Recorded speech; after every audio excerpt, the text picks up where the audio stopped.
はアルとマイクみたいになりたい。でも電話してくれない。オークランドとブックレンドから世界チャンピオンバーチャルプローズ始まるよ。バーチャルプローズ。To my motherfucking man, 50 grand, the alcoholic man, inject a tall can in his bloodstream if he can. Biggie Smalls, the 50 stroker, MC provoker, chocolate tie smoker, huh? I like to max and Maximas and Acuras. Your girl butt cheeks, I'm smacking, huh? The raw rapper, spine snapper, with the little, cause on my lap, a shot, the but I ain't your fucking comforter. And if I ever fall in love, I bet I'm fucking up. Episode 52 of that World Champion Sound Virtual Pros podcast. My name is Al, aka Henny Omega, aka the Bandman, aka Bougie Nagata, aka Two Phone Scorpio, aka Super Brazy, aka I will gas, break, dip, and ghost ride the Kurt Angle milk truck. Call me Jason Jordy Water. And with me, one half of the Holy Schemin' Army, one half of Blemolition, one half of the Heavenly Thotties, my main oos, Mike. Hey, what's up, motherfuckers? It's Mike, a.k.a. Tim Tam Bigelow, a.k.a. Crack Saber Jr., a.k.a. Tiger Skeet Singh, a.k.a. Nick Glockwinkle. New a.k.a. I like it. Hit us on Twitter and Instagram at VRTL Pros. Hit us on SoundCloud. Hit that heart. You know I like it. Hit us on iTunes. Leave a review. And if you haven't already, download that bloody disgusting app. Have all 52 episodes in the palm of your hands. I fucked this up. Today's topic, new pay-per-view concepts. Listen to those virtual boys come up with new pay-per-view concepts with hopes that will be talked about on that earnings call. Also, if you want to participate, email us at virtualpros64@gmail.com. We got some emails, Mike. You mind starting off with one of them? Yeah, sure. The first one is from James, I believe. Yeah, James is the first one. The subject is dream combos. He says, "Hey dudes, one of my friends is a wrestling fan who is involved in booking a punk festival. By coincidence, Scott Steiner is wrestling in our city during the festival, so I'm on him to try and get Big Papa Punk to make an appearance at the festival with a live mic. This leads to my question. What would be your ultimate wrestler, non-wrestling public event combos? Jimmy, aka Power Bomber Man Poser, aka Rights of Springboard Moonsault, aka Dis Generation X, aka Bobby the Bad Brains Heenan, that's a good one, aka Husker Wu, aka the Noel Taker." I think they should get a wrestler to do the Nathan's hot dog eating contest. They should. I don't know. There's not a good big fat guy. I get maybe Braun Strowman. Get Braun Strowman involved in doing that. I think he'd be pretty good in it. For some reason, I think Ryback and Seinfeld's Anywhere would be funny, just because Ryback has no idea how nuance works, and so that could be a pretty funny pairing.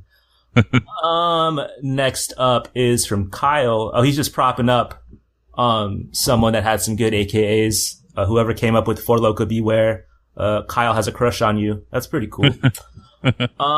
Next up is from Pistol? Pistol just had a suggestion.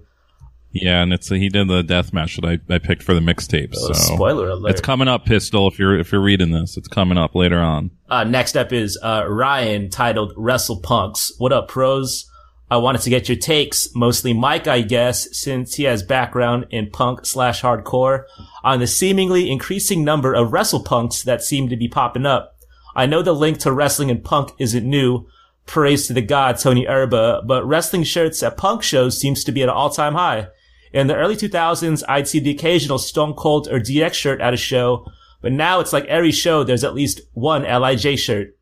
Maybe it's a subconscious attraction to things that involve sweaty dudes and very few women. P.S. Props to Al for working all the marks into thinking he wasn't going to wear that Summer Shame shirt. P.P.S. After I told my girl that Rita Guy is on Twitter, she started following him. Did I fuck up? Be easy. Ryan. I think he means wealth, by the way. Yeah. Did we meet Ryan? Was Ryan at the Onita thing? Dude, so I think about this every now and then. Someone shook my hand and said they were a fan of the show. It might have seemed like I big leagued you, but I was just fucked up. Like, thank you if it did seem like that, but I don't know if that was you, Ryan. If it wasn't, if you're listening, apologies. But I don't know if we met Ryan at the show. Yeah, I'm bad at names, so I don't know. Wait, your take, Mike. Your takes about wrestling shirts and punk shows. When I was a teen, that was when ECW was like becoming a thing. So a lot of kids at shows wore ECW shirts, but I think that also might be because I was like close to ECW. And so I'm sure like kids in like Nebraska probably weren't wearing ECW shirts, but so it makes sense that I don't really go to shows that much anymore. So it makes sense kids are wearing like New Japan shirts because, I would equate that with 90s ECW in terms of popularity, at least between like, people into subcultures. Because it's underground wrestling sorta, and it's cool, and it's like cooler to brag about than WWE. Yeah, I can see that. I never thought about it that way, but yeah, you're kind of right. Yeah. Yeah. I thought for some reason I thought I had another question. I guess not. Okay. Next up is from old Stash Pages. It's mailbag hashtag mailbag. Hey bros, long time, first time.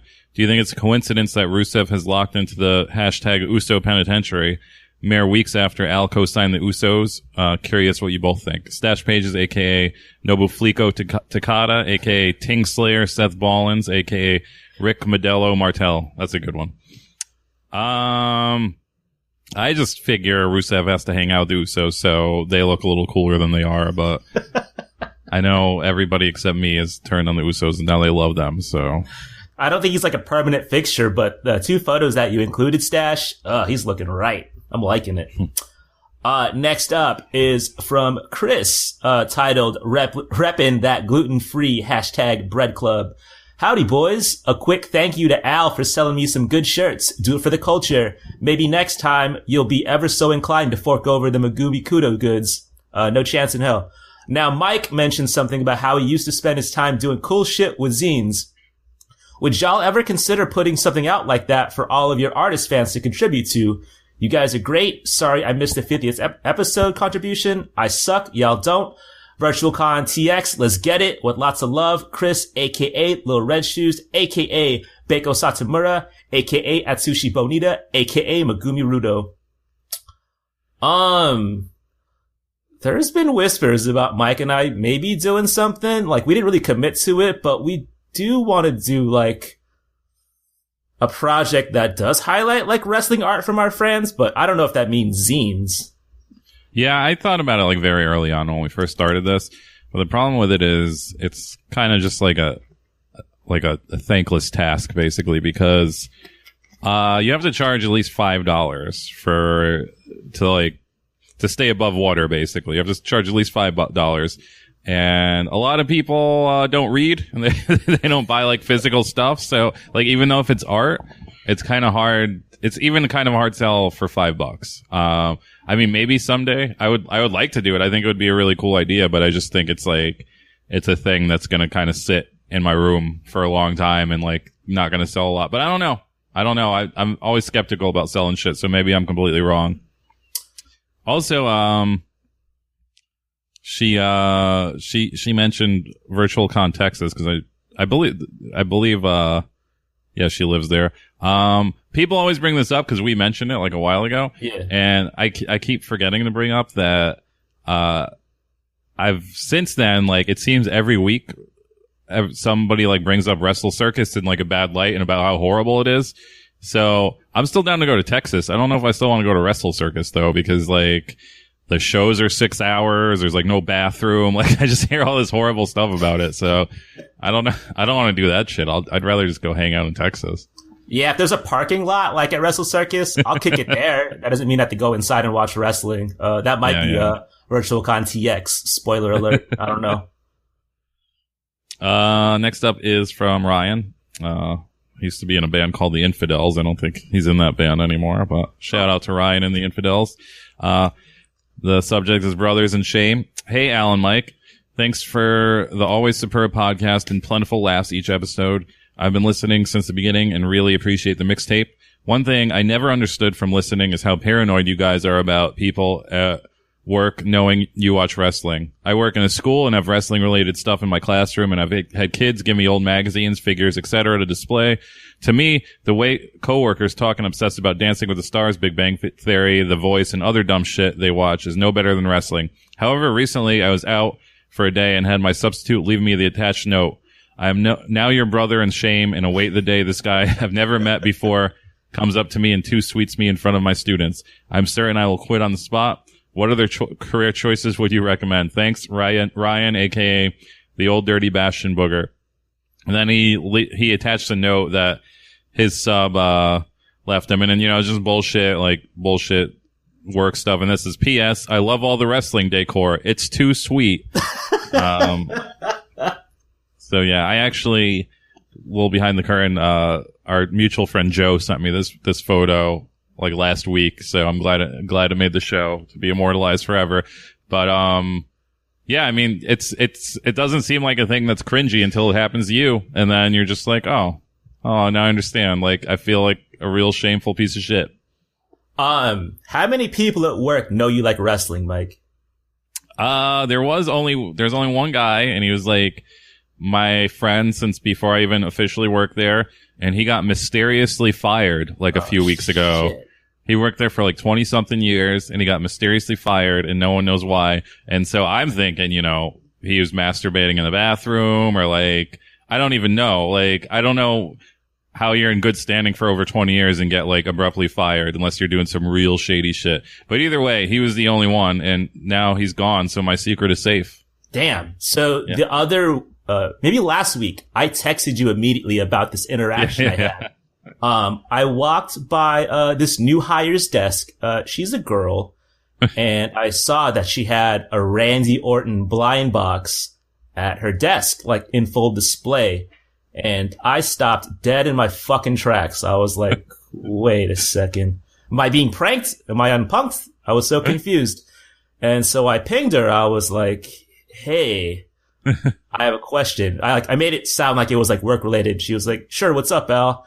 And I was like, why is your boy Randy Orton teaming with Nakamura after he RKO'd him a couple weeks ago? And I guess she started freaking out, like, oh, you watch wrestling too. So long short, like, I'll only disclose this if like you're displaying Randy Orton figures on your desk. Like, if you're about that life, I can open up to you, but I will never like willingly disclose that I'm a wrestling fan to anybody. I think like maybe 3 other people at work know. And I like make them like swear to secrecy that they don't tell anyone else that I watch wrestling. So, I feel you, Ryan. It's very shameful.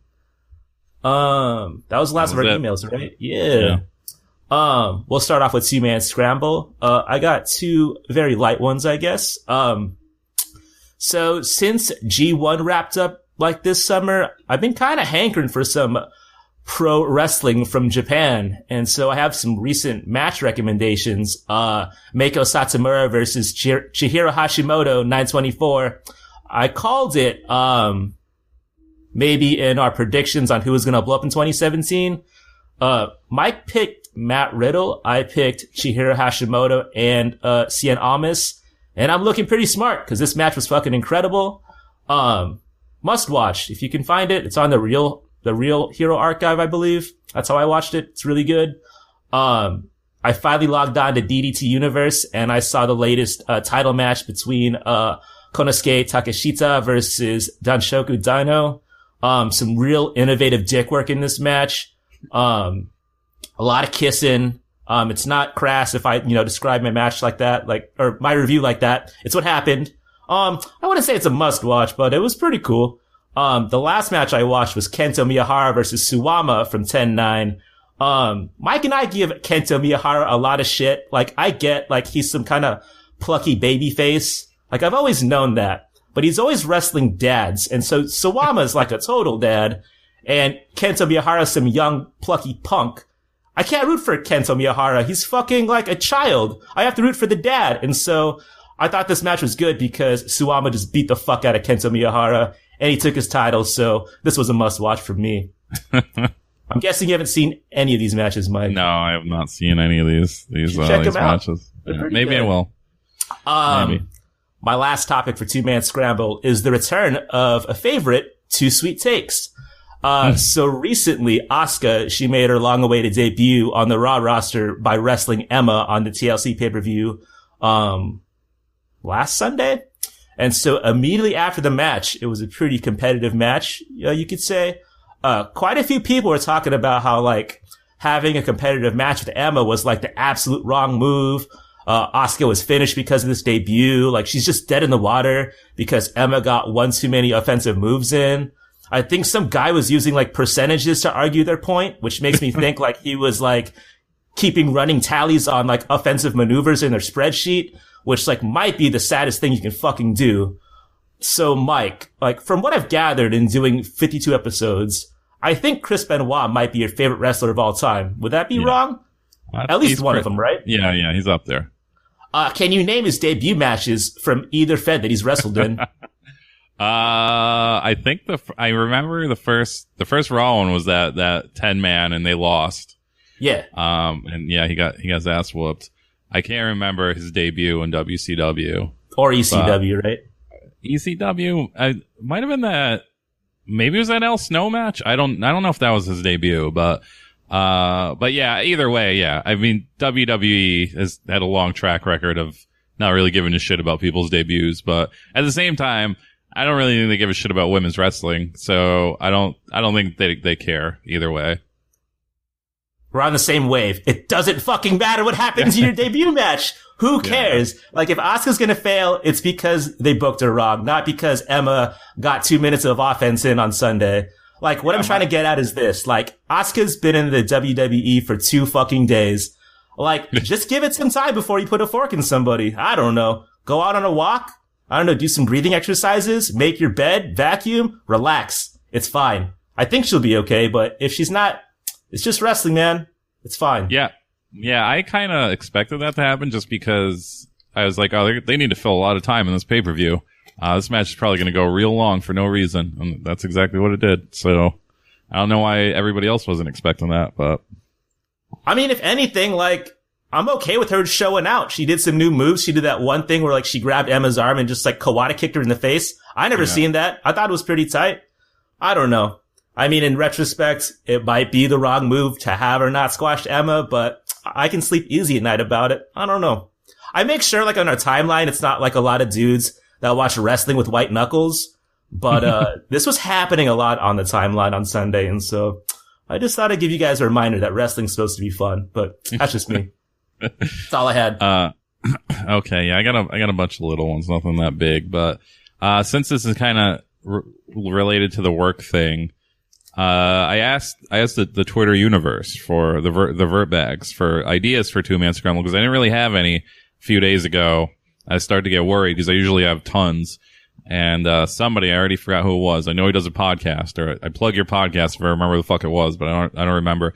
But he said like he was at work and somebody was talking to him and was talking about how the Undertaker created the NWO and how it upset him.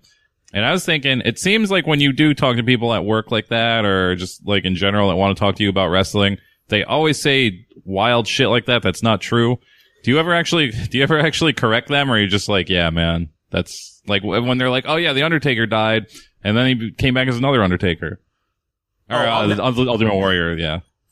I'll never correct anybody just because like A, you look like a bigger dork, and B, like you're not going to change their mind. And if you do, they're just going to think you're an asshole. So just let them live with the Undertaker dying. It's fine. It's not hurting anybody.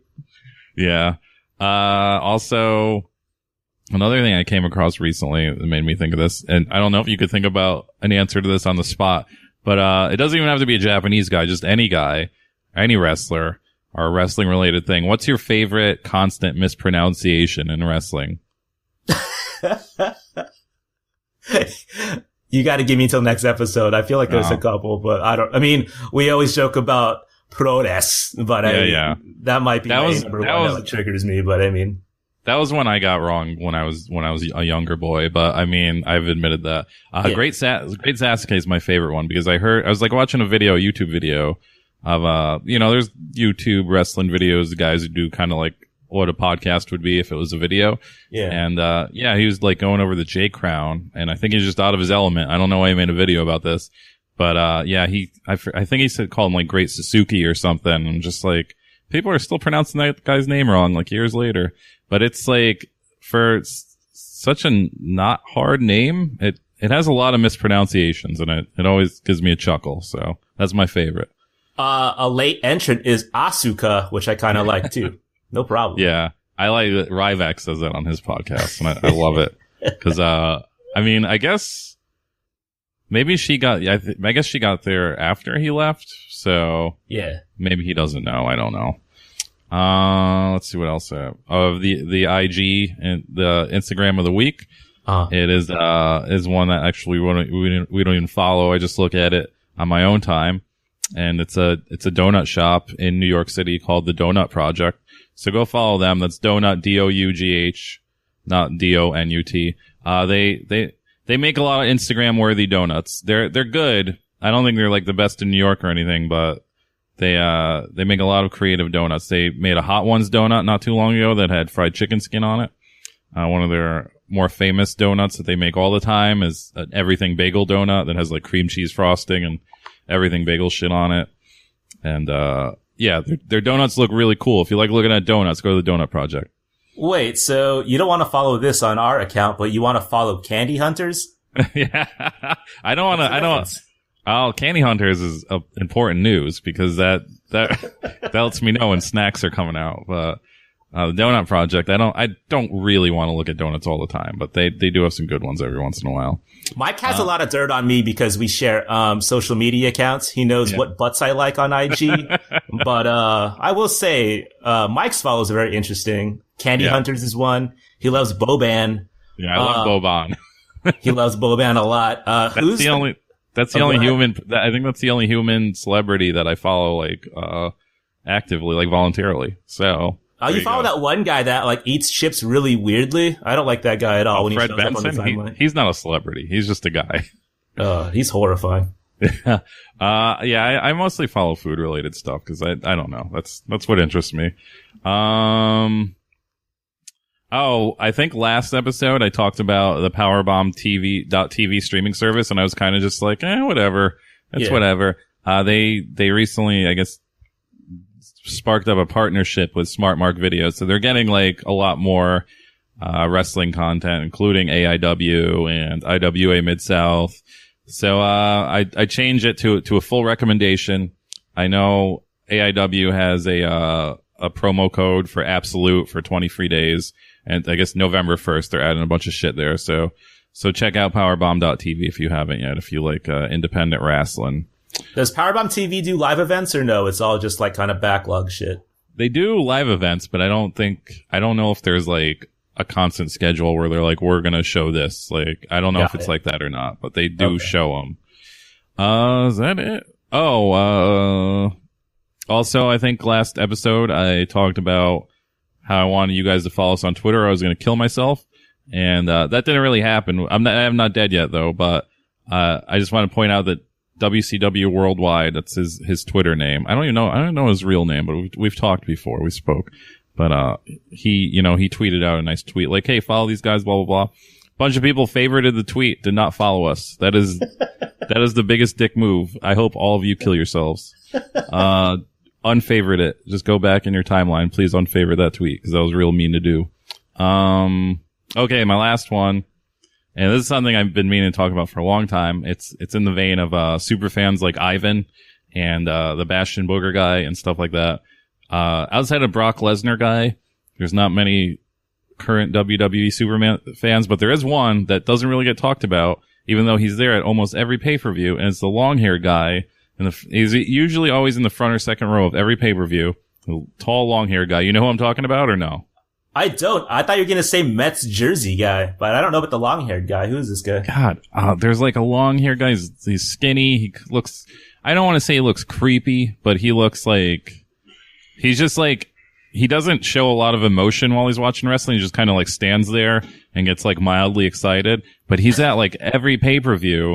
And I was hoping you knew what I was talking about because like, it's one thing to recognize him because I think a lot of people know who I'm talking about, but another like part of his entourage that's like not as well recognized is he's always with an older woman. And I don't know if it's his mom or like his older girlfriend. And that's just what I'm like really curious about. I know somebody who listens to the show has to have the lowdown on this guy. You could DM us or whatever, VRTL Pros, because I really need to know if this is his mom or his girlfriend. I mean, I'm cool with whatever answer, but it's either way, it's weird. So I just need to know what the answer is, because I don't know how these people afford to go to wrestling this much and always be in the front row. And so it's doubly weird when your mom or girlfriend is tagging along to each one. So let us know if you have the lowdown on the long-haired front row guy. That was all you had? Yeah, that's it. Why am I blanking? Today's topic, new pay-per-view concepts. Listen to these virtual boys come up with new pay-per-view concepts with hopes that will be talked about on that earnings call. Please stay tuned.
Okay, we're back here on episode 52 of Virtual Pros, possibly on line to be the shortest episode of Virtual Pros ever if we keep on powering through this episode. So we'll see. We'll see how crazy these ideas are we have. So this main segment, we're going to be talking about new pay-per-view concepts that we came up with. I actually stole this idea from the Ryback podcast. It was the one good idea they've ever had on that podcast. 50 some episodes, and of course their pay-per-view concepts were kind of bullshit. This is something that I was like, oh man, this is gonna be so fun to do. And then I came up with I won't say the most boring ideas, but I came up with 3 very realistic kind of just fantasy booking style ideas instead of something ridiculous. So sorry in advance if I let anybody down with my kind of boring ideas. Did you come up with names to your pay-per-views too, or no? I did. By the way, shout out to Pat Buck, friend of the show. What up, Pat? I see you. Hey, yeah, us and Pat Buck squashed the beef. We're friends now. We're cool. I no longer have to worry about getting beat up anymore, except Ryback, but I think me and Pat Buck are cool. So my first pay-per-view idea is the most boring one, and probably actually the most realistic one. I think at this point in time, and also, I forgot to mention, I didn't really come up with pay-per-view names, so I kind of... Damn! Yeah, I'll maybe just come up with them on the spot. But, yeah, so my first one is kind of boring, and it's not even, like, a completely original concept. Like, I think a Mexican promotion has done this. WCW has kind of done it in the past. But right now, WWE has the most of all time foreign wrestlers. They have so many different foreign wrestlers, so many, but it's still very xenophobic. It's still like USA rah rah rah. It's still like foreigners are bad. They don't really capitalize on having all these foreign wrestlers. So I don't know why they don't do some kind of like World Cup gimmick where they make like teams of like 3 or 4 wrestlers and do like a basic like tag team, one night tag team tournament of like 8 teams.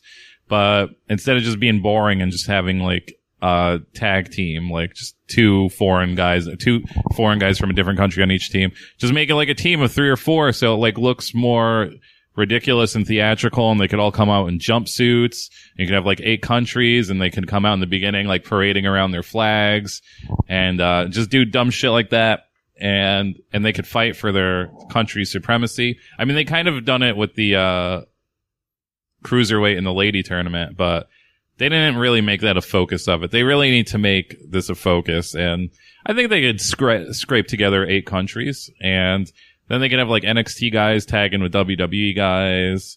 I don't know who you would get to be like the Trinidad of the WWE, but I'm sure you could get one of those in there, like one of those types of countries. Like I don't even know like what a tinier wrestling country would be.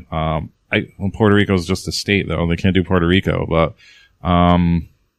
yeah, I don't know. I mean, maybe Australia would be the Trinidad. Australia's kind of the Australia of the World Cup. So yeah, but yeah, I think that would be a cool idea to do that. As long as there's like, a lot of pomp to it, a lot of theatrics, a lot of flag waving. Also, I know WWE has to have been dying to think of a way that it can market selling sweatsuits to people, because you could charge a lot of money for a sweatsuit. And I bet a lot of people would buy like, a country of Japan sweatsuit with, like WWE branding on it for like $100. So this is a perfect idea for merchandise, perfect idea for selling a bunch of dumb shit to people, and perfect idea for parading around all of these foreign wrestlers you have. I'm cool with that. Brazil would be tight. I like Cesar Banana Noni. He's cool. And anytime I get to see Tainara, the jiu-jitsu lady. It's a good time. My first idea is called NXT Showcase. I think the funnest pay-per-view of the WWE, the funnest pay-per-view they do all year is the like Royal Rumble. Like, it's the starting point for Mania. You get a glimpse of what the WWE is gonna plan for the rest of the year. But a big part of like what makes the Royal Rumble like fun is that you get to gamble with all your friends and make it like a huge deal. Like, with that said, like before NXT became like one of the biggest joys of my life, like it was kind of like this bizarro like variety game show where like contestants would like participate in like competitions like who was the best dancer. Like they had low-key doing battle raps. There was like an ongoing contest like during these seasons where like people judged on who was the best kisser. So that was kind of wild. Also like current NXT, like apparently like they do like these yearly NFL style combines where they like measure like people's bench presses and verticals. And I think if we were like to mesh these two ideas together, like we could be on the brink of like the best gambling wrestling event of all time. So, NXT Showcase, this is my idea, would be this 3-hour event where like the Performance Center, they'd like take part in these they would take part, in these events that like everyone in America could gamble on, like which member of AOP can do more push-ups in 60 seconds, like Akam or Razor, like who could run the fastest 40 within the Undisputed Era, like how many 3-point racks could Cassius Ohno clear in 60 seconds. I think he can hit a lot of threes. He wears basketball jerseys. He must be pretty good at it. But like as like a tip of the cap to the old NXT, there could be contests like who like wins in a hot dog eating contest between Kairi Sane and Ruby Riott. Like, so WWE YouTube does this thing where like they're trying to give like backstories to like their NXT people by like talking about their secret talents. And, Roderick Strong and Abby Lath were talking about how they took hip hop dance lessons. So who's the better hip hop dancer? I don't know. Maybe Roddy. Who knows? Yeah. Like how many bras can Tino Sabatelli unhook with one hand? I would bet on all of those things. And so I think NXT Showcase should be this thing where all of America could gamble on that little thing in Florida. Yeah, I'm down with that. That's, when life was simpler, they used to do that NFL quarterback club every year where they'd have like all the NFL quarterbacks compete and a bunch of dumb shit like that. So, So it'd be, kind of like that. My next one is the one probably that I would probably be most into seeing and would get me the most pumped. And it's another bite off of a soccer idea. And I think like the most interesting thing that no one really ever talks about English Premier League soccer is that they have their promotion and relegation system. And I don't think anybody talks about it because it doesn't really matter. It's basically like the same 6 teams switching leagues over and over again. But I think that would be like a really good way because they always have rumors of like sending WWE guys back down to NXT and blah, blah, blah. And it never actually happens. And I think this would be a really good way where they could finally do that, where they'd have like one pay-per-view a year, like probably either like right after WrestleMania or SummerSlam, right after one of their real big ones where they're like creating new storylines.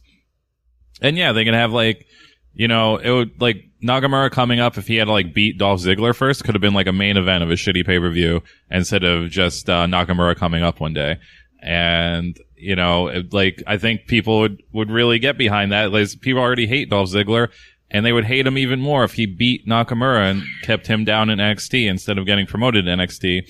And they could do like 5 matches where 5 NXT guys wrestle, or, you know, tag teams and ladies, whatever, will wrestle in like 5 WWE people, and whoever loses either gets promoted, or whoever wins either gets promoted, or whoever loses gets sent down, or if they stay down there. And that'd be a good way to mix shit up.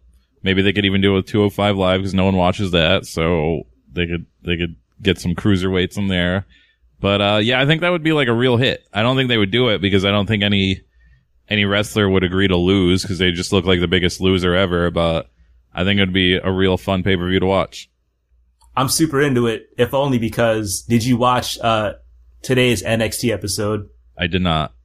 Tino Sabatelli caught that W today, man. Somebody tweeted and so he's fucking ready to come up. And if he got a chance to wrestle, I don't know, Rusev, in hopes that he can come up to the main roster, I'm all for it. I'd be super excited for that show. I saw that him and his giant friend beat Oni Lorcan and his British friend, the two wrestlers that everybody's like, they're the best, but they never fucking win. So they can't even beat Tino Sabatelli. Like, how can you be behind these dudes? Like, I don't care how stiff they are and how black their panties are and like how rough and rugged they are. All they do is lose. Like, I can't get behind those dudes. Maybe if they get fired and they go to different wrestling, I'll be into them. But man, they're getting beat by Tino Sabatelli. This is his first win in fucking 4 years since being in NXT. I was fucking floored, dude. Also, the only offensive move I feel like Tino hit, he needed fucking help from Riddick Moss. And so, it was something, man. I was really fired up, though. Tino Sabatelli, you're the best. Yeah, I gotta watch it. I gotta watch it tomorrow, maybe. It's really good. My next idea is called WWE Planes, Trains, and Automobiles. I originally called this WWE Fair Ones. It would just be a pay-per-view where people would just legit fight each other in Stu Hart's dungeon to end feuds that don't seem to have an end in sight, like Finn Balor versus Bray Wyatt, like Rusev versus Randy Orton, etc. And then the other day I was perusing YouTube and I came across a clip of one of the most iconic matches of my youth, which is the King of the Road match from Uncensored 1995 between the Blacktop Bully and Dustin Rhodes, where they're fighting on the back of an 18-wheeler that's driving up and down this highway. You've seen this match, right, Mike? Oh, man, I think about that match a lot, man. Gotta honk that horn to win. Yeah, incredible. When I'm bored, I'm just I can't believe they did that. It's just one of those things where it's just so absurd to think about. So, I used to also really watch a lot of World Star Hip Hop, after I got off work, before I realized it was kind of fucking with my brain. But a lot of those fights, they happen in close quarter situations, like buses and trains. And for the most part, those fights kind of kicked ass because there was so many variables around them, like innocent bystanders, metal poles, etc., etc. So I thought there should be a pay-per-view where people that are just kind of middling, in angles that are going nowhere, just fight for real on public transportation. They could shoot it WrestleMania 2 style, where they're cutting from an airplane to a bus to a subway. That Elias versus Jason Jordan angle right now, who cares? But if Elias and Jason Jordan were for real fighting in a subway, sign me the fuck up. I would watch that pay-per-view all day and I'd look forward to it. I remember when they used to do, what was that show called? Oh, Shotgun Saturday Night. I remember they had one match that spilled onto the escalator in Penn Station or some shit. And I was just this is fucking wild. It sucks they don't do Shotgun Saturday Night. That's the most underrated, underappreciated WWE show of all time. But, that actually kind of sort of leads into my idea. Not really, but, sort of. It's not as ridiculous. I would like that. But it did remind me that, do you remember when Owen Hart and Ken Shamrock, they first had a match where it was it was a fucking broke ass UFC cage match, and it was real bad. And it was a Lion's Den match, yeah, it was right? a Lion's Den match. But then they had the dungeon match where they fought in the dungeon, and it was it sounded cool, but then when they showed it, it was oh, that's just a basement. Didn't Owen Hart swing on a plumbing pipe or some shit? Yeah. That match was awesome. Yeah. Maybe I'll rewatch it. I just remember it being real awkward. That was kind of awkward. That was peak. I'm pretty sure that was also when peak Jerry Lawler just being puppies every 2 seconds, and I remember him being real annoying. But yeah. But no, my last idea is so they've done NXT and it's a hit, but people are getting stale with NXT. They're just oh whatever. It's I don't know like I've said before, I don't know what people's complaints about are at NXT because I love it. I've never hated it, but people are hung up about some shit or another. I don't fucking care. But, I think WWE, they have the means, they have the production, or not the production so much, but they have the ability to do it. And if it doesn't work, they could fuck right off and not do it again. But they should go one step deeper into independent wrestling and just completely, like, for one pay-per-view, just like completely bite off of like PWG style and book like an under 1,000 seat like gym or something like that, or just a shit venue of like a nightclub or something. I mean, they've done Manhattan Center before. That place is only like 1,200 people, I think. So it's not completely out of the question. And then do just like a PWG style presentation where it's just like they'll take all the workhorses of the WWE, like the Cesaros and the people and the Oni Lorcans, those guys, and they'll just have them fight in like meaningless 20-minute matches where they get to show off all their moves. And, they'll set it up just like PWG where they're like tickets are on sale right now and they sell out in like 10 minutes. They can have the wrestlers sell their own fucking merch at shitty merch tables. They could just sell like special merch that's only available at this one show. And like, I think this would create such a negative and positive buzz at the same time. It would be like the biggest fucking hit because all the people that like that type of, like that style of PWG wrestling would be pissed off because WWE is stealing it. But at the same time, they'd have to go. So like, I would think they'd have to do it in either like Florida or New York or LA. Like they'd have to do it in one of those three places. Maybe Chicago too. And like everybody would follow, like, it would be like the hottest commodity. It would be like when you went to that fucking, it would be more popular than that NXT you went to in, what was it, Dallas? Yeah, Dallas. Yeah, because like the secondary market for those tickets were like $500 or some shit. Yeah, it was sick. Yeah, and like that is probably the closest they've got to that kind of buzz, I think, was like that NXT Dallas.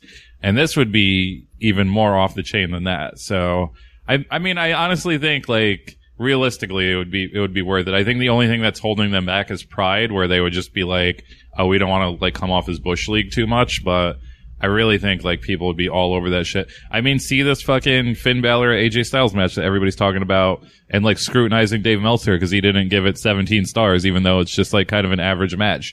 And they're like making excuses. They're like, oh, they were held back by the shackles of WWE. They're held back by being on like a meaningless pay-per-view match. Like, who fucking cares? It was good, man. Like, I don't know. Like it's not to get off too much on a rant, but it's just real weird to me that people choose Dave Meltzer to argue about like the quality of a WWE match about. Like, I could see if it's PWG or some random Japanese shit.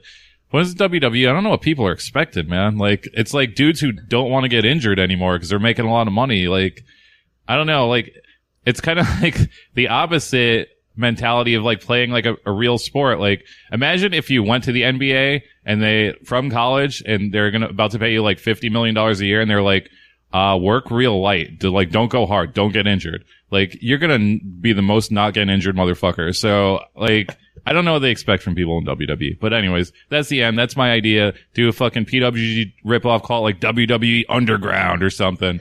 And it would be like the biggest fucking hit. Like, people would talk about it all year. You kind of stole my thunder. Like, a lot of people are like, oh, can you imagine AJ Styles versus Finn Balor at Tokyo Dome? What would you rate that, Dave? They'd have the chains off then, right? Oh my God, it was fucking insufferable. Well, yeah, I would watch this for sure. It'd be pretty hype. Yeah. This is pretty similar to mine. I was always a fan of the Cyber Sunday concept, but like, since like this concept like only happened between 2004 and 2008, like I kind of feel like it never realized its full potential because like social media was like in this weird space back then and it wasn't as fleshed out as it is now. Yeah. Like hashtags weren't a thing in 2004 and like we weren't like really seeing like shitty ass memes until like 2009, I feel like, but, kind of unrelated, but like the most popular internet wrestling cry since like 1998, I feel like, is so-and-so isn't being used right.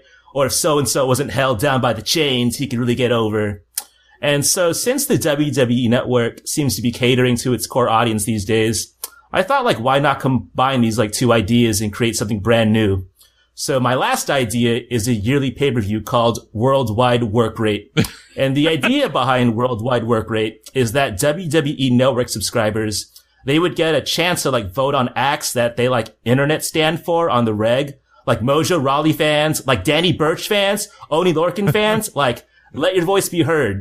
Like, so with wrestlers with the most votes, they get to participate in this 3-match card where every match has to go a minimum of 60 minutes.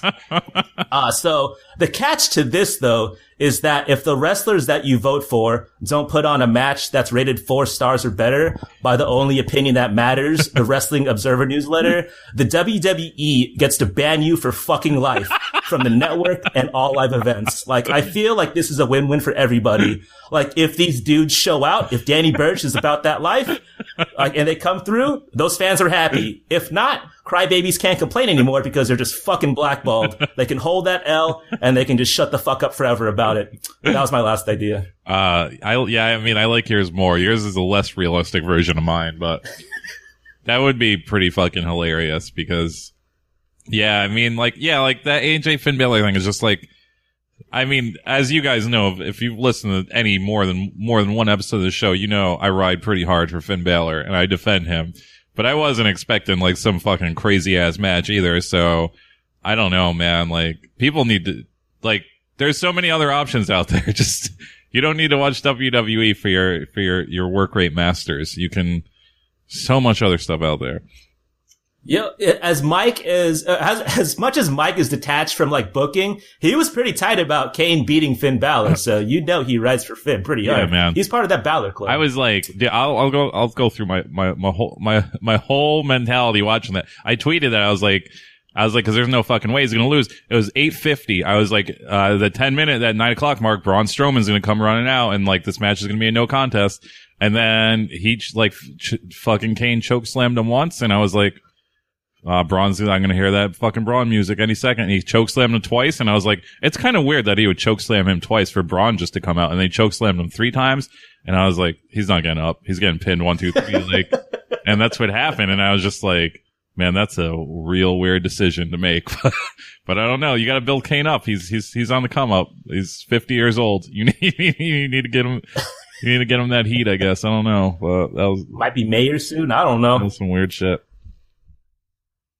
Next up is the mixtape with Toshio Yamada, Megumi Kudo, an unboxing from The Theme, Kaintai DX, and a Crisis, Big Born deathmatch. Kind of weird. Please stay tuned.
And we're back with episode 52 of that Virtual Pros podcast. If you haven't already, just pause the episode, follow us on Twitter, follow us on Instagram at VRTL Pros, hit us on SoundCloud, hit that heart, you know I like it, hit us on iTunes, leave a review, and if you haven't already, download that Bloody Disgusting podcast app, have that entire discog in the palm of your hands, and if you want to email us, please do so at virtualpros64@gmail.com.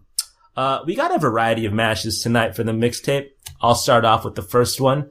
It's Manami Toyota and Toshio Yamada versus Megumi Kudo and Combat Toyota, April 2nd, 1993, Dream Slam 1.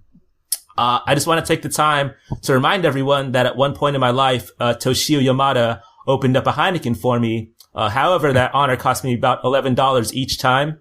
So, I do feel like my debt is paid when I watch these kind of matches because like they're taking years off their lives, but I paid like $12 for a Heineken. Manami Toyota just looking wild athletic these days, as always. So since Halloween is fast approaching, I kind of picked this match because I wanted to highlight like kind of like the crazy batshit looking costumes, in women's wrestling during this time period. And we have a couple on display here, like Megumi Kudo. She's dressed like she's in a harem, which is pretty sweet. I'm not sure what Toshi Yamada is dressed as, like maybe some sort of anime prince. I don't know. 10 seconds into the match, Yamada and Kudo are just like throwing for real ass punches at each other, which is great. Later on, Kudo puts Manami Toyota in a submission that I can only describe as a 69 crab. If this is a patch in WWE 2K18, I'll buy it. So like, I'm like halfway into watching this match. And like, I remember watching this match as a growing boy and like thinking like the entire world of this match. But in 2017, man, this match is pretty sloppy. And like, when I'm watching it with like old grizzled vet eyes, it's not as good as I remembered. It's kind of like, Combat Toyota, who I've joked in the past is like great value soda Bull Nakano. Like, she doesn't want to cooperate with anyone here. Like, it's all pretty sloppy and not like in the cool, like Sabu kind of sloppy, charming way. Like, people are like missing kicks left and right. All the suplexes look sort of bad. But I will say, like, if there's one thing that AJW, if there's one thing that they excel at, besides like wrestling for 50 minutes at like frenetic paces, it's like how they handle like close falls and saves when it comes to tag matches. Like, it's on full display here. I thought the finishing stretch was like pretty good. But for the most part, this match like should have been a lot better than it was. Manami was still like bumping like a crazy person. But they have a rematch later on in FMW, and I thought that this match was better than this one. What'd you think? Yeah, it's glad that Al had to work these feelings out, before watching this 39-minute match and making me watch it. But hey, what are you going to do? You know, you sometimes have to watch a 39-minute mediocre wrestling match. It's not that long. I think it's 33 minutes, but there's 6 more minutes of bullshit. There's a lot of Megumi Kudo crying in the back and shit like that. But I mean, this match isn't horrible, but I was definitely like would rather do anything else, and I was thinking about how I was going to get my revenge on Al. And unfortunately, all the Steamboat Flair 60-minute classics I don't think are on YouTube, so it's gonna luck out. Good. But I did think Manami Toyota had a cool outfit. It was basically a blue swimsuit with a pink feather boa attached to the boob part. It's pretty sweet. Speaking of boobs, this YouTube clip has one comment on it. It's by a man named PFC Thomas Blackhawk. PFC Thomas Blackhawk. It's written like 4 words per line for some reason. Maybe he has a broken computer, but his whole comment is the one all in blue and the one in pink and white. Both are hot. I'd love to see these two hotties wrestling each other alone with lots of chokeholds and hair pulling. And then in parentheses, he writes, and if you don't have anything nice to say, don't say anything at all. And, that's a good defense against your creep shit. So if you're like a fucking, budding creep out there that wants to post creep shit on the internet, just make sure in parentheses at the end to put, and if you don't have anything nice to say, don't say anything at all. Cause then no one can call you a creep. It's a foolproof idea. So thanks for teaching me that PFC Thomas Blackhawk. Now I know how to say creepy shit without getting blamed for it.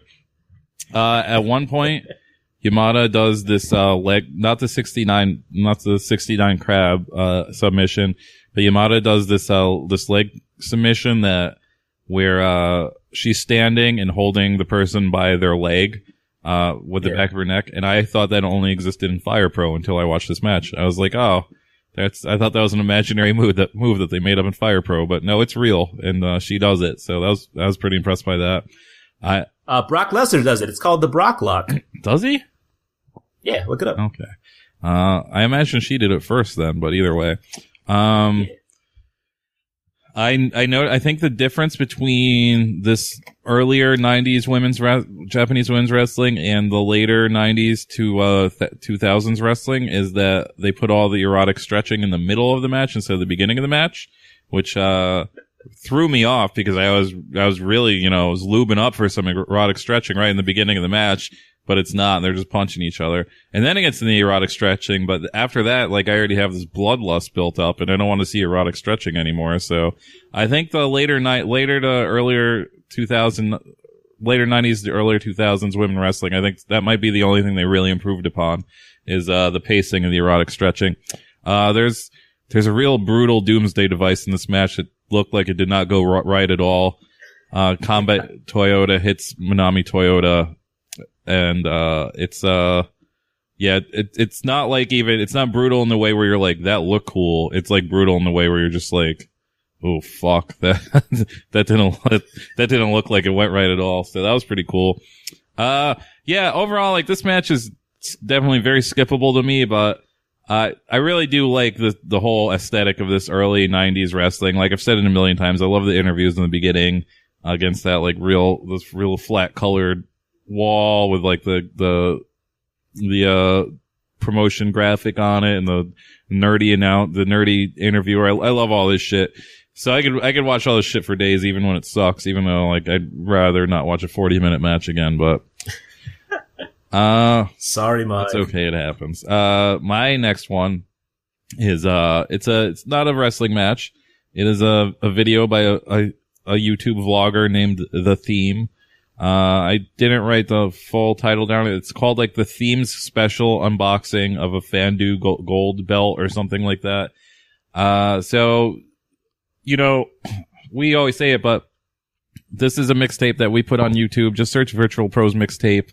It'll pop up. You know, the later matches, the more recent matches are the ones more down the list. So this is, you know, one of the last 4 matches on the list, or one of the last 4 videos on the list. And this video really benefits from from visuals. Like I'm going to sound like an idiot fucking explaining this video.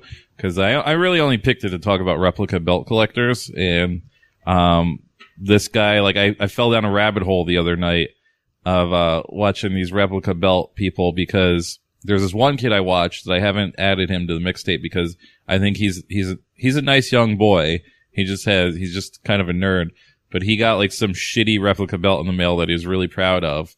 And, he like named the company where he got it from. So I was like looking it up, seeing what else they did. It's not this Fandu Gold place, but anyways, I found The Theme video, by that method. And so this guy, he's a black man. And he's, for whatever reason, wearing a 3-piece suit. I think it's 3-piece suit when it has the vest, right? He's not wearing the jacket, but he's just wearing the vest and the pants, the slacks. It's gold, which you wear, I guess, when you're making your YouTube videos. Spoiler alert, I've checked his other YouTube videos. He hardly ever dresses in a 3-piece suit. I would say this is the only video where he wears a 3-piece suit.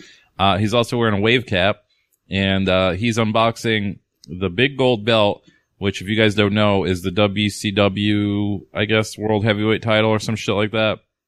But the real striking visual of this video is the backdrop, which is all of the rest of his replica belts, which total 20 replica belts, because I counted them. So he has them set up on like one of those old school like 90s TV entertainment centers that fucking no one on earth has anymore because no one has room for like a 75,000 pound piece of like fall wood like entertainment center. Like no one has these. So that is like the most bothersome part to me, where I'm just like, man, those are such a bitch to lift. Like, why would you even have that? So he has all his belts displayed on this. So I would have to think in his mind, he was like, I have one of them came first. Either the belts came first or the entertainment center came first. But, you know, they meant to be related to each other. So he either bought this entertainment center saying this is where all my belts are going, or vice versa. But either way. So he has they're all, you know, they're all different belts. He has the $1 million belt. He has the spinner belt, the US title, some weird WWE belts I don't remember, some WCW belts. And he's unboxing this big gold belt, which comes from a company called Fandu Gold. And, basically the only real note I have on this is he keeps emphasizing, he's very concerned, he keeps emphasizing that this is not a real replica belt. He keeps saying, he's like, one day I'm gonna get a real one. One day I'm gonna get a real one. What does that mean? Aren't they all replica belts? What is he talking about? Like, I was so confused by this. I thought they were all replica belts. Like, what the fuck I don't know. I was just like real confused by this. I don't know in his mind if he thinks some of them are real and some are like, I don't know, man. They're all replicas unless like WWE doesn't sell their real belts. So I don't know if he means he's dropping like fucking 20 G's on a real big gold belt, or there's a better quality replica out there. I don't know. Like, I don't know this belt world. And that's the real reason I wanted to choose this video, basically because we joke around a lot on this show about replica belt collectors and them cleaning their belts with their shaving cream and their toothbrushes and shit like that. And deep down, I'm just like, it's not that big of a deal. It's a weird hobby. I don't really think it's that concerning. But at the same time, when I'm thinking about this, I'm thinking about a person that's owning one or two of these things. This guy has 20 of them, 21 now. He has 21 of these fucking things. And I got the panics. I watched this right before bed. I couldn't go to bed for a while thinking about this because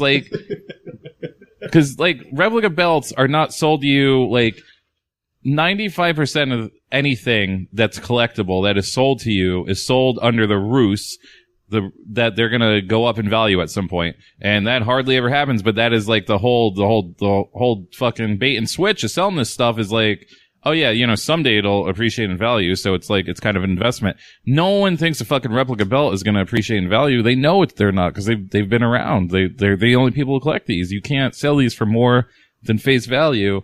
So you buy them for what, man? It's just this guy's 20, if he spent $200 on each of these, which is being very generous, that is what?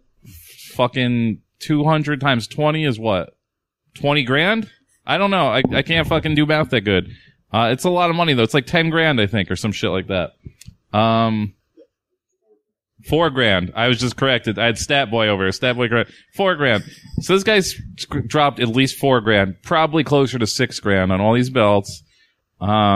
There's no chance of ever these going up in value. He still has an entertainment center. I just I make real bad decisions in my life, and I'm not in the greatest place in my life where I could really talk down to people's lifestyles, but I do not own 20 replica belts. So I don't know, man. This video is not that interesting, to be honest, outside of the visuals of it. And all this other guy's videos aren't that interesting either. It's mostly just him bitching about Raw or SmackDown. And he doesn't even seem like a bad guy. He just seems like he picked a very bad hobby to have. But it was a very concerning video to me, so I had to highlight it. What did you think, Al? Yeah, so for all the shit I'm about to give this guy, credit where credit's due. A do-rag and a tie is an undefeated fucking fashion combo. So good look, the theme. This video is edited exactly like someone that attended a video editing course at a community college would edit it. It's pretty weird how they did this. Admittedly, this video is a little triggering because I too used to have stacks of vintage Nintendo games on display before I sold them all, and some wrestling memorabilia, which is currently on display. So I do think my living situation could be easily roasted here. But like you said, this man has 3 IKEA bookshelves that are about 10 feet tall. I'm not that bad. But yeah, the theme, he reiterates time and time again that this belt is a replica. He's I know it's not to scale. It's fine. I know what he means, but aren't all belts that aren't won within the confines of the ring replicas? I've kind of seen this apologetic attitude in videos where people are reviewing fake sneakers, but dude, you shouldn't feel so bad. Hold Randy Orton. What Orton. do you mean? What do you? I'm not a part of this world. What do you mean? Okay. Oh, fake sneaker reviews? Yeah. Okay, so there'll be dudes that will buy knowingly fake Jordan ones, and they have this attitude listen, I know they're fake. I know they're fake. I'm working towards getting real ones, but as of now, I just want to wear it, but I know they're fake. Wow. And I'm just I didn't know dude, that exists. That's crazy. Well, I got some videos for you, Mike. But yeah, man, like I said, Randy Orton, he's the only one that has an authentic big gold as he's the last linear big gold champion. So the theme, if you're listening, just cheer up, dude. They're all fake. It's fine. Before you go on, I completely forgot my other reason of connecting this to the young boy who bought his other replica belt is so this young boy got, I don't even think he's that young. He's probably in his fucking mid-20s, but, he got some belt made by this shitty company that makes, wrestling style championship belts for like fantasy football leagues. So it's just like, real shitty plated gold, and it's just like laser etched in. So it's like something you could do at home if you had a nice computer, basically. So he dropped $200 on this shitty belt, and it's just like a belt with his like YouTube logo on it and like his YouTube name. And I'm just like, man, that is a bad investment. This dude who got the big gold belt on the nameplate thing, he just got it. It says The Theme. Is that something you think this dude gets called in his real life ever? Like, no fucking way no one calls him The Theme. Get your real name on it, man. That's fucking weird as hell. Yeah, The Theme, I don't know, not a good nickname. I've been watching wrestling for a long time. Not very catchy, I will say. Next up is Kaientai DX versus Gran Hamada, Great Sasuke, Super Delphin, Gran Niniwa, and Masato Yakushiji, Michinoku Pro Res, 12/16/1996. I also picked this match because of how ludicrously dressed everyone is to start. Dick Togo as a pirate prince is incredible. Funaki not matching with anyone. So everyone's wearing blue, but he's wearing black. Like, that has to be like the most on-brand thing Funaki's ever done. Like, he is such a goof. But you think about it, like, he's been like eating out here. He was like in J-Cup. He announces for like pay-per-views now. Like, who would have thought he'd have like this much lasting power? Like, not I. This match takes place, I believe, at the Taisan Hall in Sapporo, which is where Katsumi Usura versus Ryuji Yamakawa, that crime happens where Katsumi wrapped his leg around in barbed wire and kicked him in the face. So like this building, like, you know, it's one of my favorites. This match starts off with old man Hamada slapping young punk Taka in the face, and like we're off to the races here. I got really excited about it.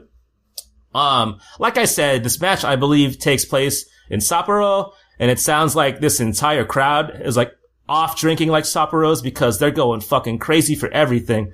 God damn it, Yasiel Puig. Are you watching the game right now? Anyway, yeah, they're going crazy for everything in this match. The backdrop drivers in this match, holy shit. At 16:09, Naniwa almost kills, Shiryu, aka Kaz Hayashi, with a Dr. Death style backdrop. It's crazy. Yakushiji also takes like a pretty ridiculous release German suplex at 19:41. Man, Yakushiji's like bumping like a madman throughout this entire match. 21:07, Men's Teo. He gives, Naniwa his receipt by dumping him on his head. Like, there's some Kings Road style bumping in this match for fucking sure. The last couple minutes of this match is fucking incredible. Like, it might be one of the best, finishing stretches like we've ever seen on the mixtape. Like, all the falls, all the saves, like everything here is like done expertly. Like, to me, this is like Michinoku Pro at its best. Absolute must watch. What'd you think? Yeah, the only actual official note I wrote was, Masato Yakushiji's outfit is seriously the worst wrestling outfit of all time. I really fucking hate this guy. I hate his fucking outfit. He looks like a dipshit, and it's all time number one, bottom of the barrel, worst trashiest outfit. It's like as you guys know, it's just like a shitty green Power Ranger outfit basically, but it's baggy. He looks like he's like a waiter at a bad fucking like restaurant or like a bad 90s restaurant or something. Like, I don't know. I just fucking hate his outfit so much. It makes him look like a dipshit.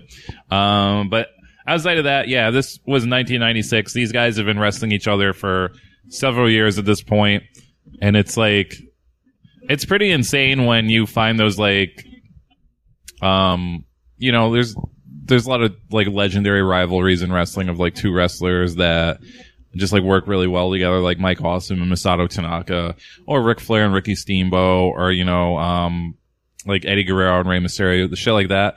And just like how amazing these two people work together. It is even more amazing when it's like fucking 8 to 10 people in Michinoku Pro. And I would say, yeah, like as Al said, these guys are all at the top of their game. This is like an act basically at this point. They've done this so many times, and it's just like completely 5 stars where you'll never see this many people in a ring together, this coordinated and doing all this stuff.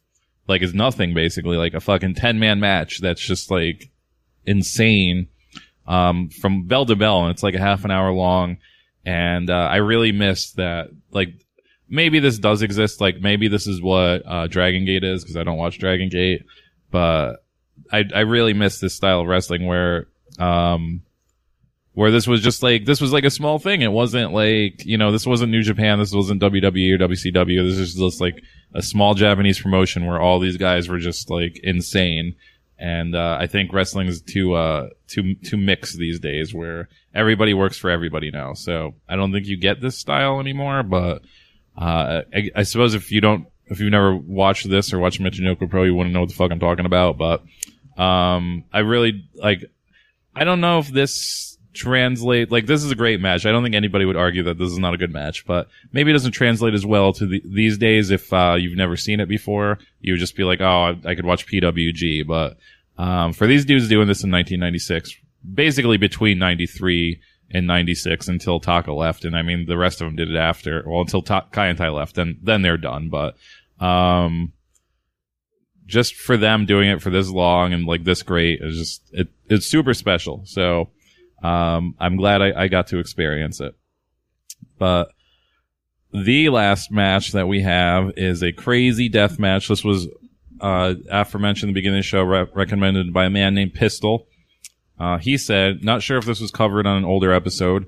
I started with like episode 8 or 9, but if not, I'd love to hear this given the mixtape treatment. One of my favorite Big Japan Wrestling death matches when I first started on the Ghoul Path in the late 90s. I don't even remember if it's good or not, but they took every crazy deathmatch gimmick they did up to that point and crammed them all into one 8-man tag. So this is, oh, god damn it. Sorry. This is Matsunaga, Shoji Nakamaki, Jason the Terrible, and some man named Masked GK versus Great Pogo, Shadow WX, Shadow Winger, and Shadow 7. And, as he alluded to, this is basically every deathmatch trope, in one. They have the barbed wire boards. They have the barbed wire spider net. There's fucking dry ice in there. There's the light tubes. No, maybe there's actually not light tubes at this point. There's scorpions somewhere. There's fucking cactuses. There's just weapons. There's just like every single fucking thing. And they put it in this match, and it's the same building. I don't know the name of the venue, but it's the same building. They held all this early BJW stuff in it. And it's technically supposed to be Wing versus BJW. I should also mention that this is not the Shoji Nakamaki you may be used to. This is Nakamaki Dark, because he's in all black. He's black from head to toe, which is a cool look. And, this is not the greatest deathmatch ever or anything. There's no date on this, but I would surmise this is from 1998. And, this might be the pinnacle of like this era of death matches. Like, this is after FMW death matches, and this is right before people like Hanma and Ito and Jun Kasai, kind of like stepped it up, and you kind of actually had to start wrestling in death matches.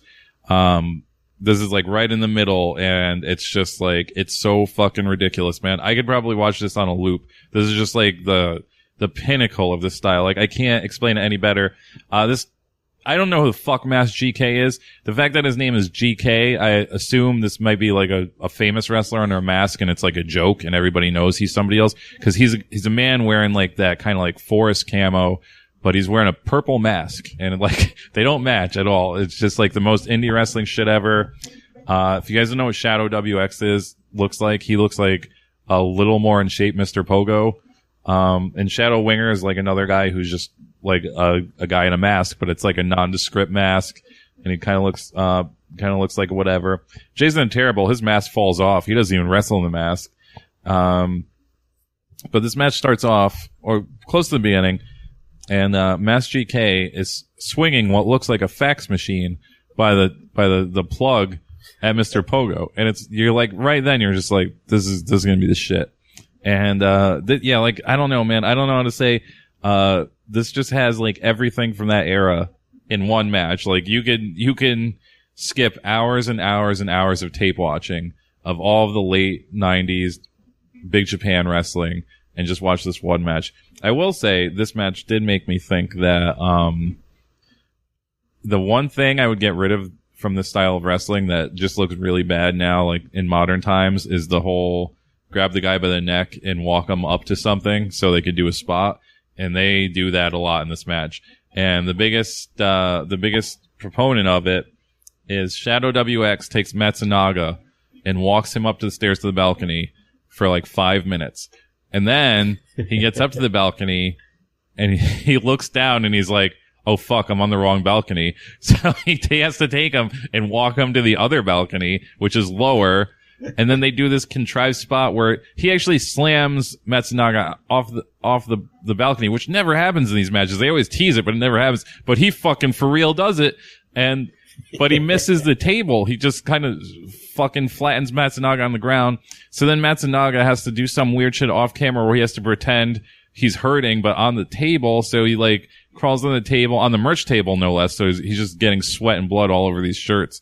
And, then like, so Shadow WX just stands on the balcony to jump on Matsunaga, but he's like signaling for him to do something, but it takes a literal 2 minutes of him signaling, and he finally does like the weakest crossbody I've ever seen in my life, and I was just like, that was 2 whole minutes, man, and that's all you did. And it's just like, it speaks volumes for the style of wrestling.